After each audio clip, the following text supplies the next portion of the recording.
There we go. All right, welcome everyone to a special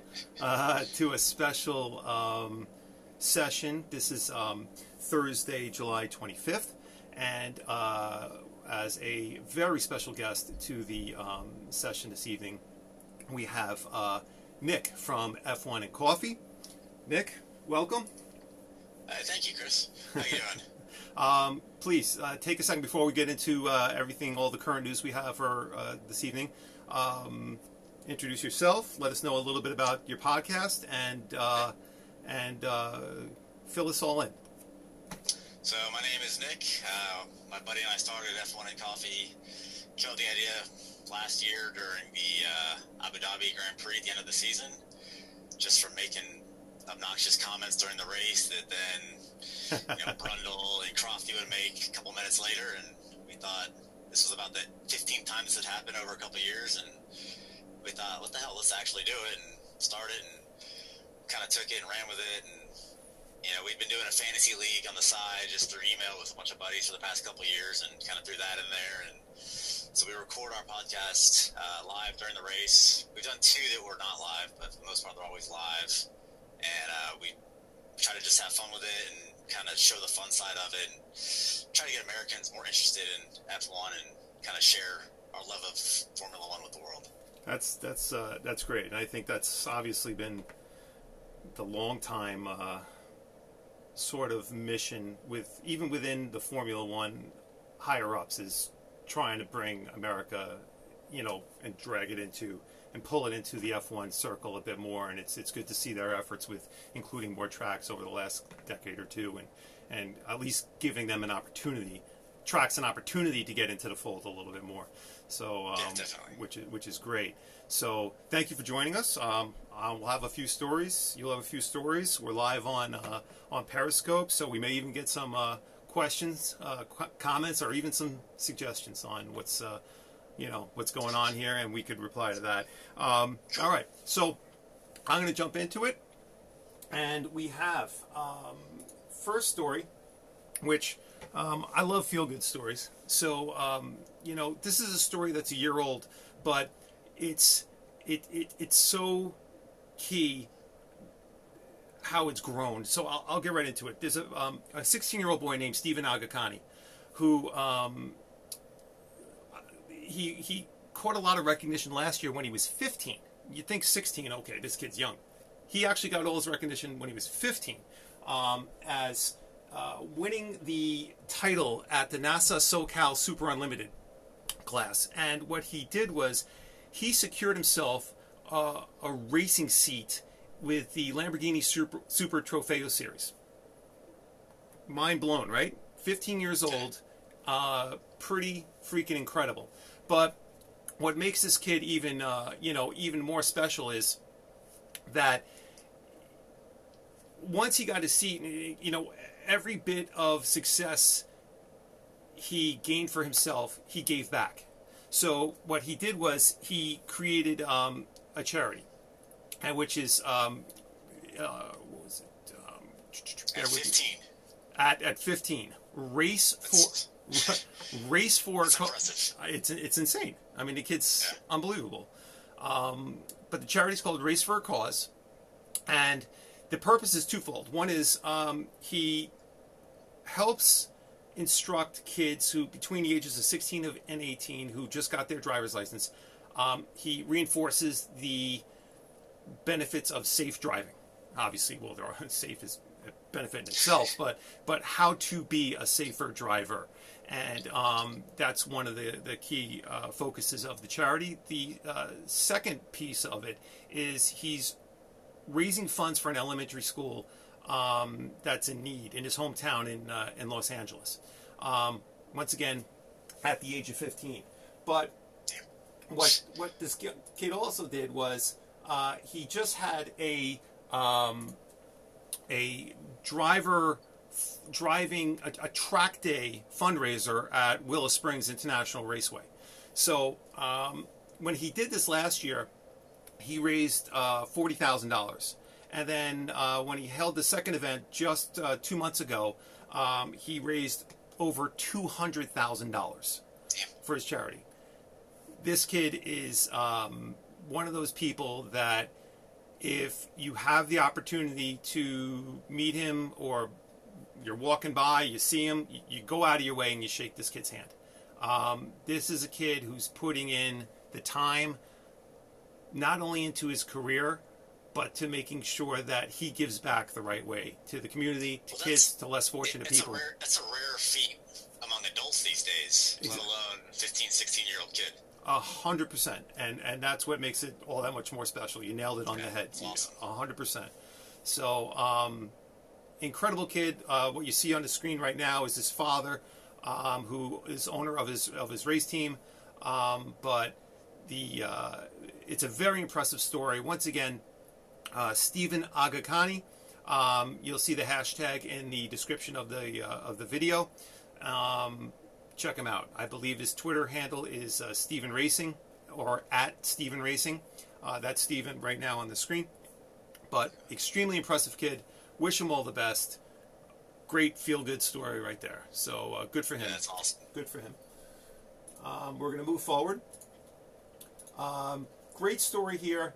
This is a story of a gentleman named Tommy Johnson Jr.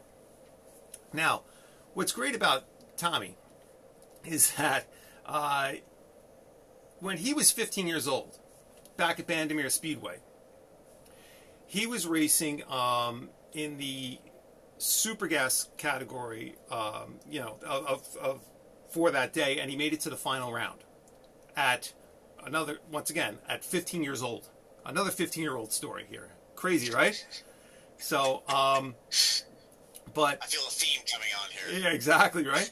But it was the first final round appearance in any of the 4 classes he had ever raced in. And he, once again, lost in the final round, and it kind of stung a little bit.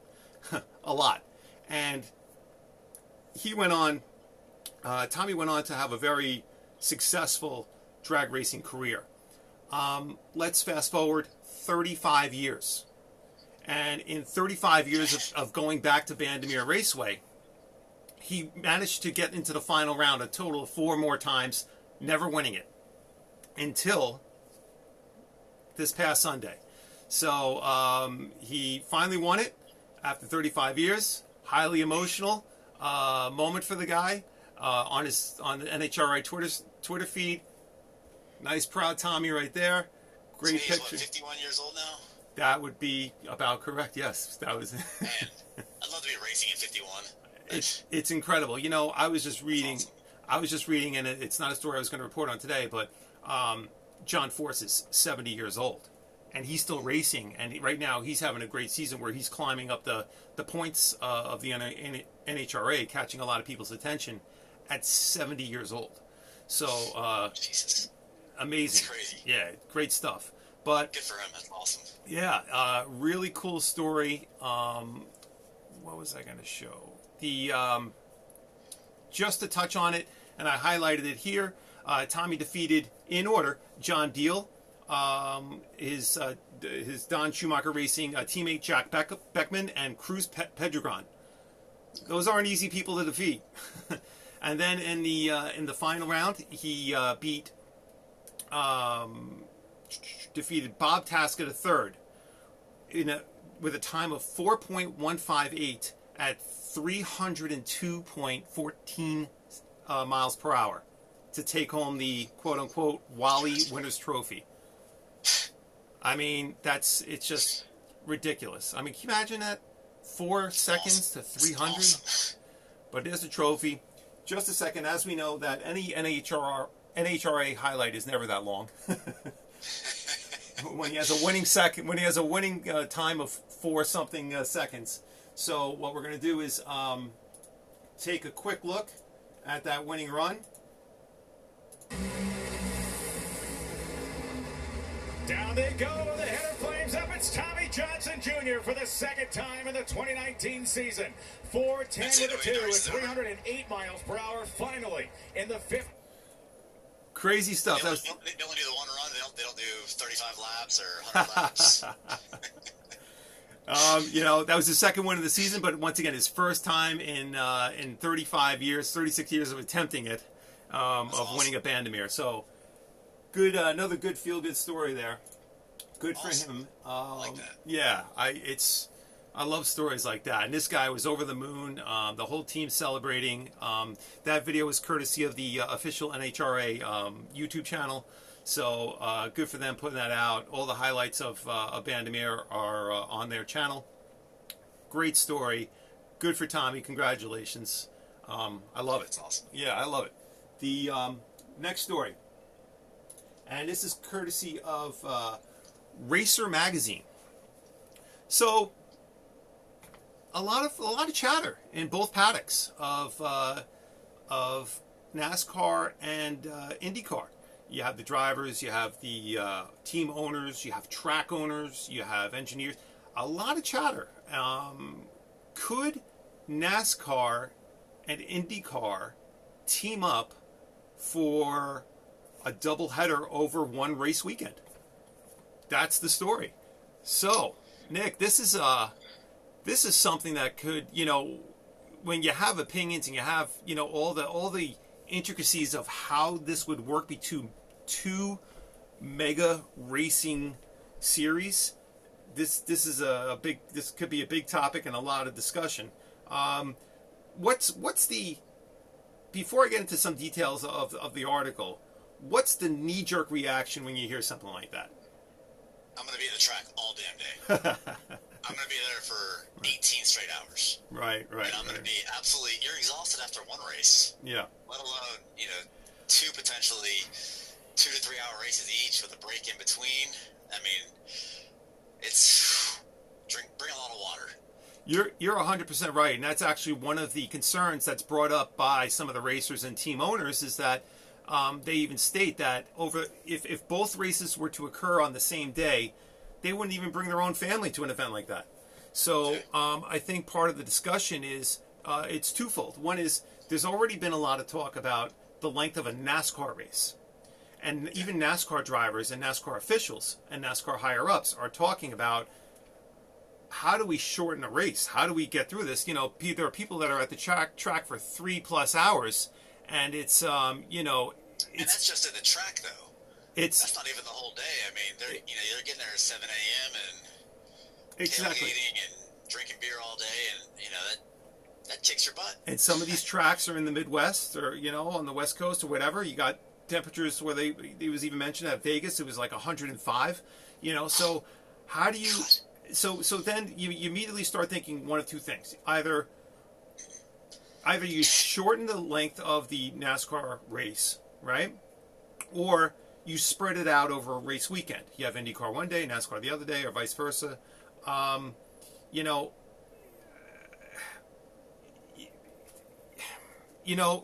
you get into the style of track. What kind of track are you actually going to do it on? You could do it on an oval. You can do it on a road course, and that's one of the concerns, I think, because when people think NASCAR, I think one of the first immediate things that pops into the head is an oval. It's like you just can't help it. You think NASCAR, you think an oval. You think IndyCar, and I think you're going to have a significant higher percentage of people that are thinking about like a road course, right? What are your thoughts? Or the Indy 500. What's that? Or the Indy 500 by itself. Yeah. I mean, here's the thing. NASCAR I think over the last 3-4 years, NASCAR has been really paying close attention to their ratings when they visit road courses on their calendar. So, like when NASCAR's up at Watkins Glen, what's their ratings? And their TV ratings have been very good. The at-track attendance has been, unfortunately, a little bit lower than usual, or what Watkins Glen would want. That's because it's a little bit more out of the way. But the TV ratings for the road courses on NASCAR have been up and have received better than expected, reception with viewers. So I think that having a road course would be twofold. It would help both drivers of both series, right? Because they're already to some degree, one degree or another, used to having a road course on their calendar. But two, it would also help NASCAR really grow that element and integrate it even more. So if the ratings are going up for something like that, why not continue to look for more road courses to integrate into their calendar? How many drivers do you think would try to do both races in that scenario? It's funny you say that, because I know it was discussed, and some were even quoted as saying that they wouldn't mind giving that a shot. But that we see Fernando Alonso and Kimi Räikkönen back there. You never know. That's a good point. That's a good point. But I think the overall consensus among the drivers that were interviewed, not only for this article, but there are various videos that are in the article that you can just click on and watch, where drivers are clearly stating that they think the more the better. They welcome it. I think everybody's on board with it, but everybody approaches it from the same angle as to they're all trying to tackle the logistics of how to make it work. Yeah. Right? Yeah, so that would be the hardest part. Yeah, I mean, those were some of the concerns. Everybody thinks from a fan perspective, it would be good for the fans, for the NASCAR fans to witness an IndyCar event, and for an IndyCar fan to witness a NASCAR event and get a taste of each series. It's nothing but a good thing. So it's been positive across the board. I know that NBC execs have reached out to both IndyCar and NASCAR. I believe they reached out to IndyCar first and received a warm welcome. NASCAR President Steve Phelps, I believe, he said that he hasn't had any formal talks with NBC about it, but NBC is a vital partner to NASCAR, and he not only would he welcome the thought, but he thinks personally that it would be it's a really strong idea, a really positive, strong idea for all motorsports fans and drivers to pursue. So, pretty cool stuff, That's it. So it's a good article. Once again, courtesy Racer Magazine. A lot of the article is just opinions that are expressed through Q&As with Racer Magazine and the reporters of Racer Magazine. So that's a fantastic website. Yeah, it's amazing. The website is fantastic. They do a lot of good stuff over there. Very solid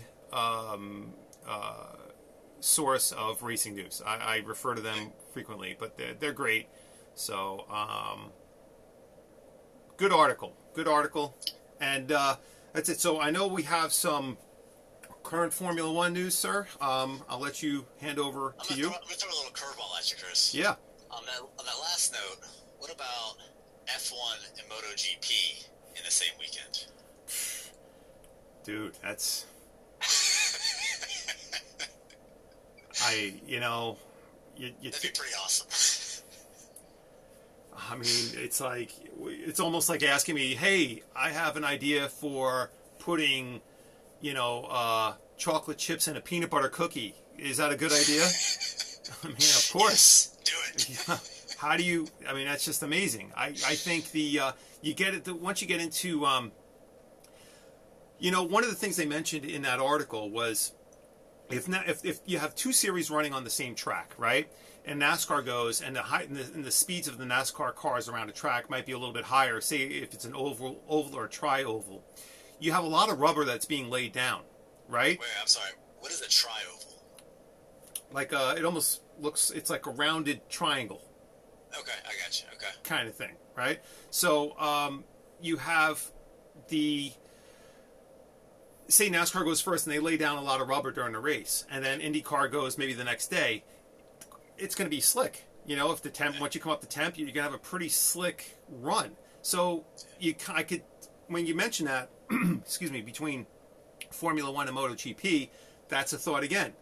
You have all those rubber knobs you see off the racing line.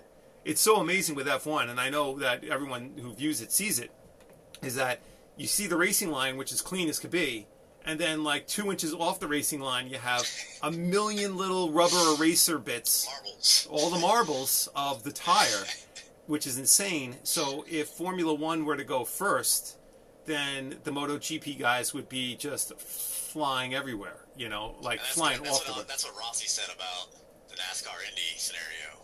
Right.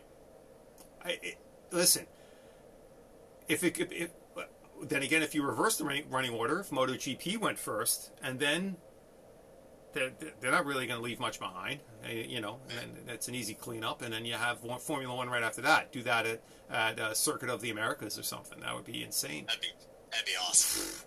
Can you imagine the crowd at the Italian Grand Prix that they would have?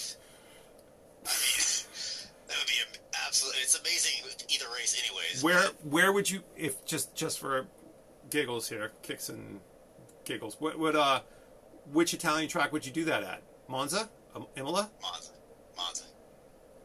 Because you know that front straight, they're all just going to be screaming. It's just going to be, that's just going to be insane. Insane. That's fantastic. You know, one thing is with Monza is if before the original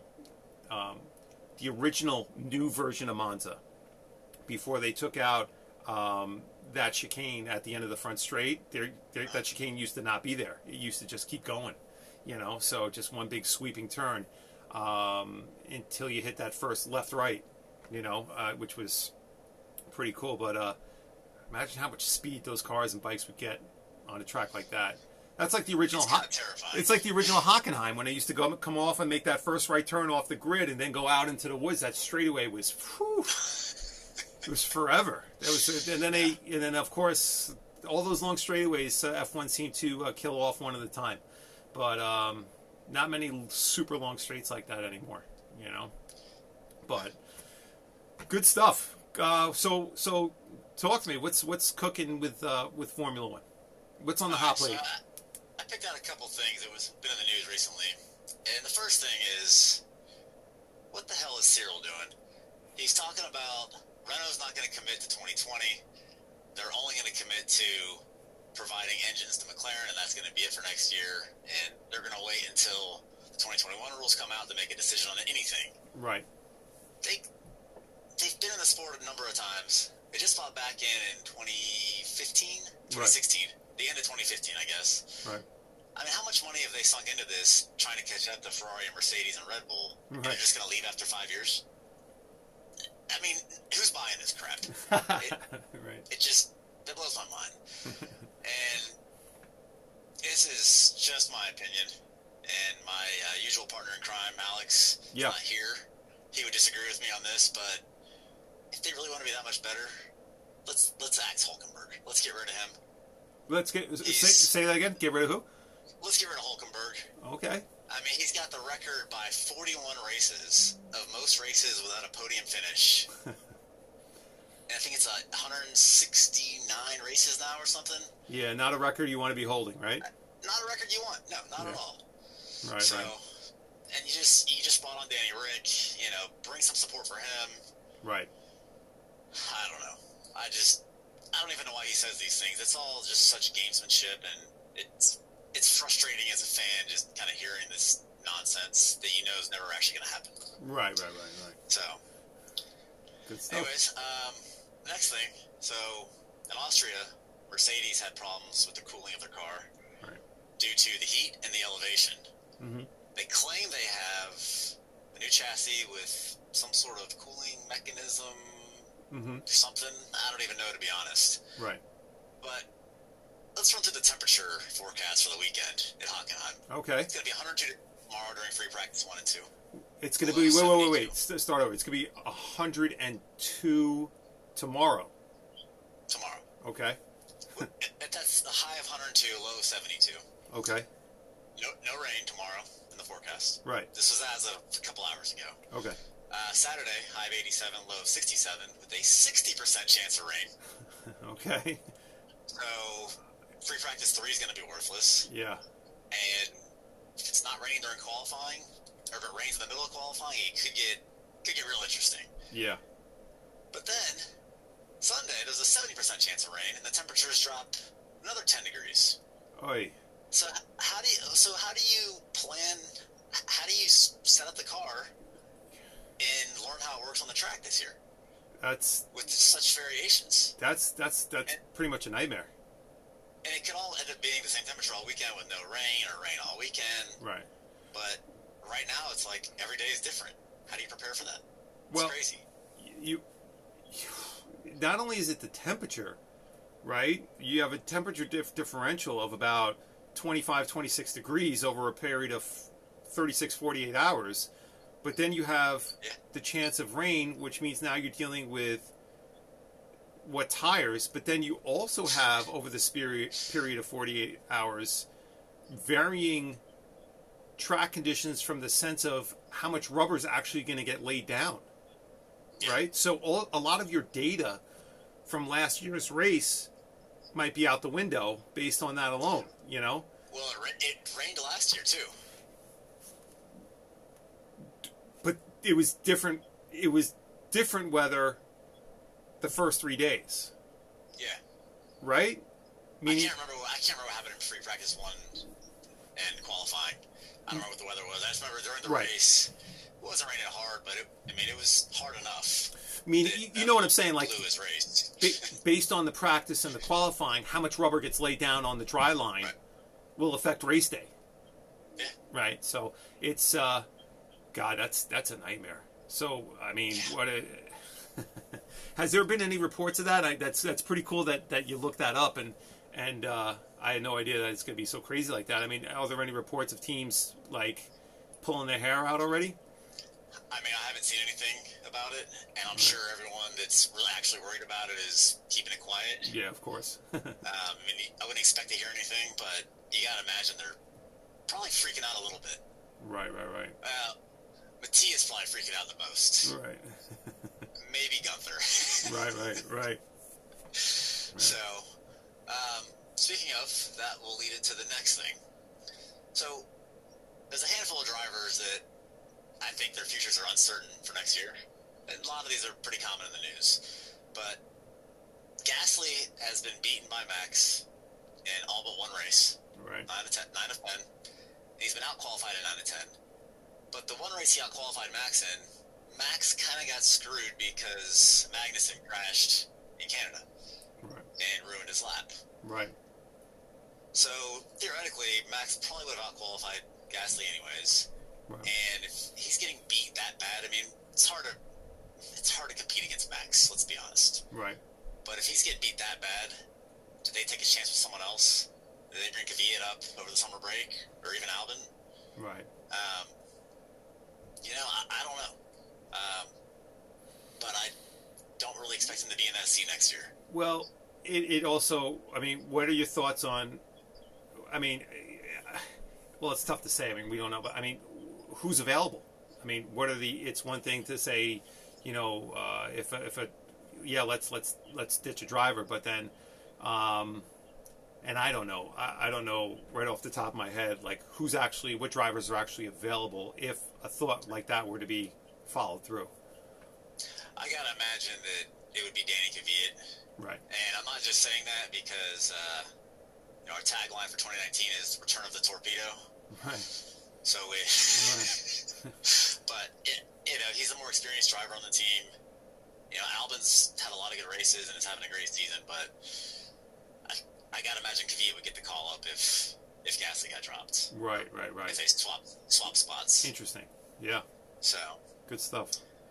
And on that note, I gotta imagine Grosjean will be available at some point in the near future. Yeah. And on that same note about, Gasly or Verstappen kind of not being able to finish his lap in Canada, Grosjean couldn't finish that lap either and ended up qualifying 15th.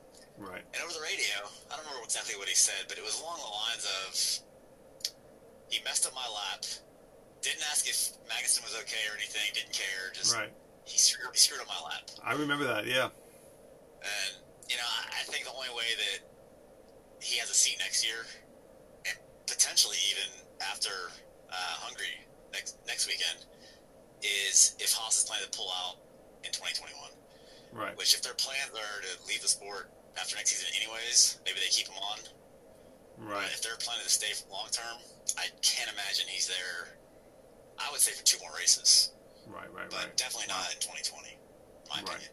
Right. So I think that's a solid line of thought for sure. I think you're yeah. It's a pretty common sense And way of approaching it. And Yeah. if he does get dropped, I think Esteban Ocon it would be potentially a great replacement for him. Right.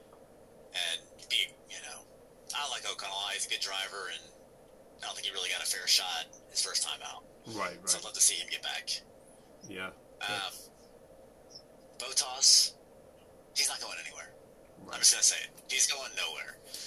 The chemistry is good there. Yeah. Toto knows it. They don't want a repeat of 2016 with Hamilton and Rosberg. Right. And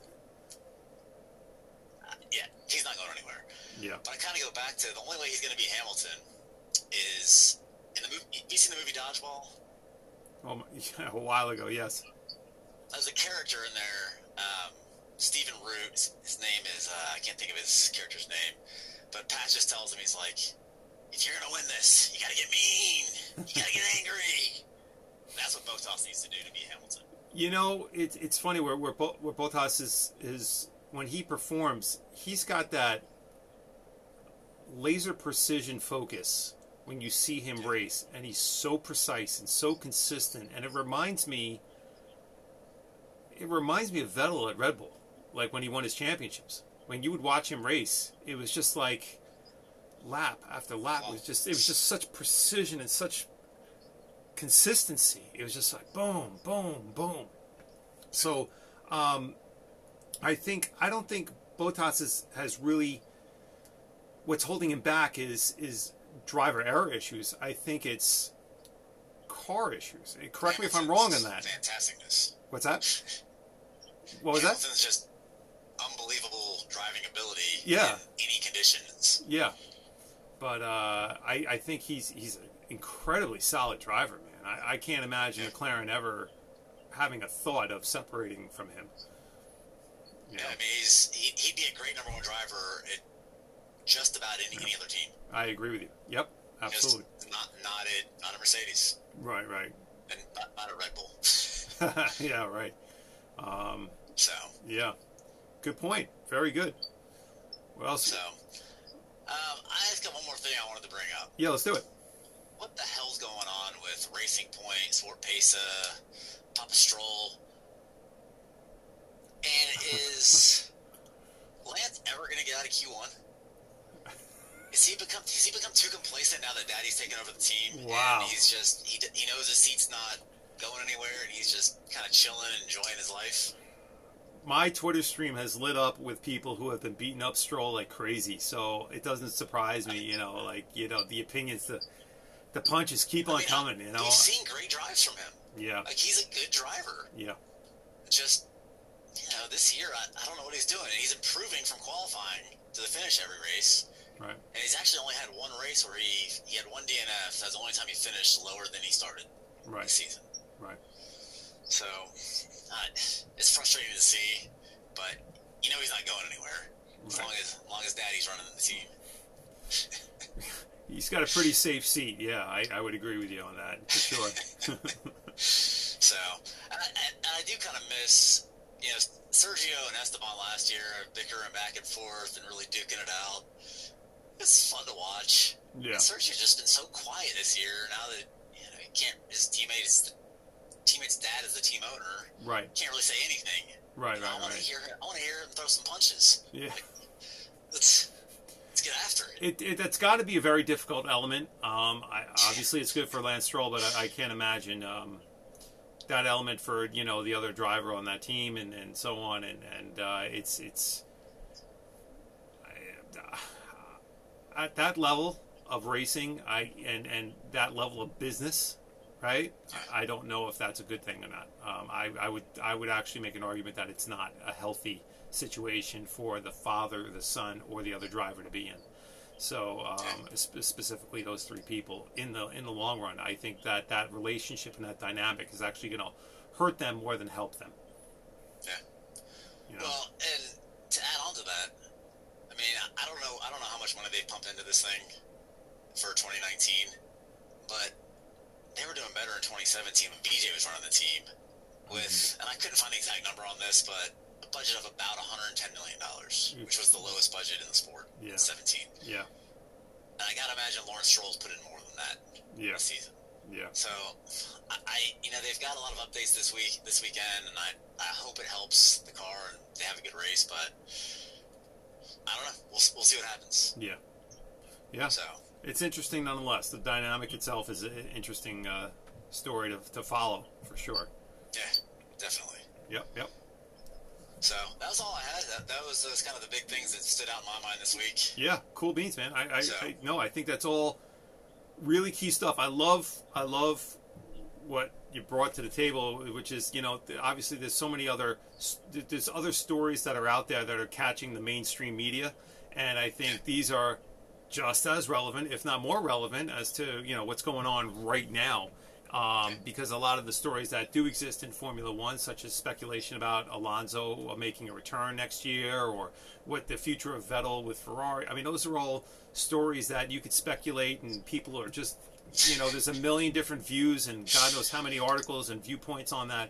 So you could just talk till the cows come home about stories like that. But those are really great angles you took on the sport, especially what's going on currently. So very cool. I think that's pretty much a wrap for this current news update. I know for myself and for everyone watching, if you don't already know, it's Flyin18T Twitter stream. Everything that's been covered here and everything that will be covered through every race weekend and race week is on the Twitter stream at Flyin18T, FLYIN, the number 1, the number 8, the letter T. Flyin18T. That also goes for Periscope, YouTube, and Instagram. And just recently Reddit. Tried to get a little Reddit community going. Hopefully that can over time flourish a little bit. A little tricky, a little difficult to get going. But Reddit's a tricky platform. Yeah. For sure. For sure, but tough. Yeah, it definitely is. It definitely is. But this has been great, Nick. If you could do me a favor, just let the viewers know where do we find F1 and Coffee podcast? How do we get it? And tell me a little bit more about your partner also. So the podcasts are on Apple, Google, Stitcher, Spotify, all the mainstream ones. Twitter at coffee_F1. Websites, f1andcoffee.com, F1andcoffee, Facebook, Instagram, YouTube, or you can email me directly at nick@f1andcoffee.com. And we'll be looking to get a podcast out for the race on Sunday, probably Tuesday, Wednesday next week. Mm-hmm. And we'll be doing the live YouTube stream again this week. So hopefully it goes a little better than last time. It was a little glitchy last time, but I think we're getting the hang of it. Right. So that's awesome. Yeah. That's Thanks awesome. for having me, man. This is awesome. No, hey, listen, I appreciate you coming on, and I think that's you brought awesome stuff to the table here. So thank you very much for joining me for this, and hopefully we can you can join again and share with all the viewers. And I know that although it's a little tricky time slot for the live viewers, I know the replays are just going to be a lot. There's going to be a lot of replay views. So thank you very, very much, and hopefully we can have you on again real soon. Cool. Sounds good, man. Thank you. All right. Thank you, everybody. Have a good night, and stay tuned for tomorrow night will be the Flyin18T race weekend schedule. That'll be out, and we'll review the entire lineup of racing for this weekend and what you can expect and where you can view and what you can find on the streaming services. All right. Thank you to everyone again. Have a great night.